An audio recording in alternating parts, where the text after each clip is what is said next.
One of the fields that 3D printing has been positioned to revolutionize is architecture and construction. 3D printing has already made so many other fields of manufacturing cheaper and faster, so why aren't we 3D printing houses left and right by now? Many architects already use 3D printing to make scale architectural models of buildings they're constructing. So why don't they just scale those models up and print them full size? Well, the simple answer is that the size difference between houses and most of the other things we 3D print makes it a lot more complicated than just scaling up the sort of thing a MakerBot might be able to do. But we've printed functional organs and rocket parts, so of course we're making progress on houses. Right now, there are a few different approaches that various companies are taking in order to solve the problem of the 3D printed house. The first is the simplest solution on paper, building really big 3D printers. Like a giant FDM printer, these printers extrude layer after layer of concrete until, voila, a house. And this technique has seen a lot of success. In April of 2014, Chinese construction firm Winsun built 10 houses in a single day by 3D printing them in individual pieces off-site out of recycled building materials and delivering the individual pieces to be constructed on-site. Each house is estimated to have cost only $5,000, or about 1 to 2 months' rent in New York City.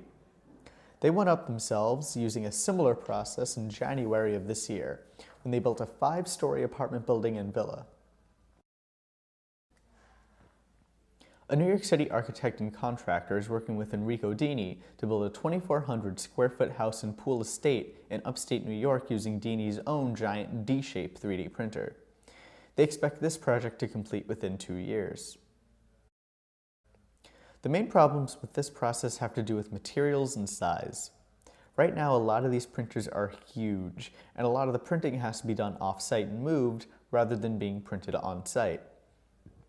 Plus, like with regular-sized 3D printers, you can only print as big as your print area allows you to, which means either building smaller houses that can fit in the printer or breaking up larger houses into lots and lots of smaller prints that have to be put together and assembled on-site.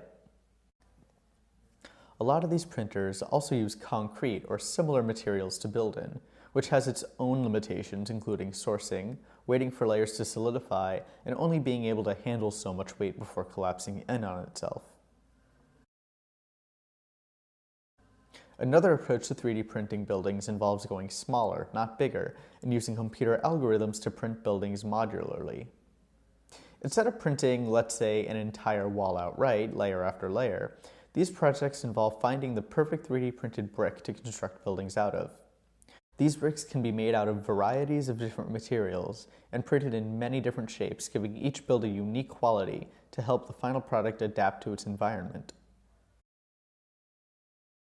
In August of last year, Cornell University professor Jenny Sabin's design team debuted PolyBrick, a 3D printed brick that costs less than $4 to produce and is constructed through a computer algorithm that creates geometry of the brick, labels them, and decides how it will fit itself into the overall structure. These bricks are especially neat because they use dovetail joints to fit together instead of a binding agent like mortar, and because they can be printed in all sorts of weird curved shapes instead of the strict up-down layering like regular bricks or like the huge concrete printers we just went over. Another company making lots of progress in this technique is Emerging Objects from beautiful downtown Oakland, California.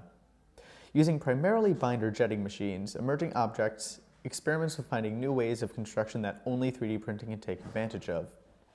Emerging Objects focuses on a modular approach to 3D printed buildings, designing their bricks to adapt to the environment they'll be used in by being made from locally sourced and cheap materials, by passively regulating temperature by capturing moisture from the environment, or locking together without mortar to resist earthquakes. They've already had lots of success with lots of varied projects, including plans for a 3D printed house, an earthquake-proof column, and an igloo made from 3D printed salt material. The third approach to 3D printed architecture, and by far the strangest, goes by the term 4D printing. This construction technique is inspired by insects that build cocoons, like silkworms or caterpillars. Instead of printing up to down like traditional 3D printers, these 4D printers would print inside out and around themselves. These printers would be able to reactively strengthen parts of the build as and only when it's needed, meaning no wasted material. And as these setups would be relatively small, Many of these machines could work together to build things very quickly and also build bigger, complex structures.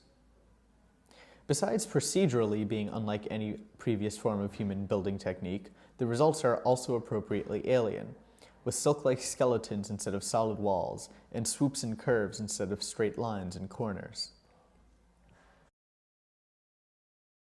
And if all of this 3D printing architecture stuff sounds like something you want to be a part of, you can always join a program like WikiHouse, which is an open source project whose goal is to create shareable designs for 3D printed houses.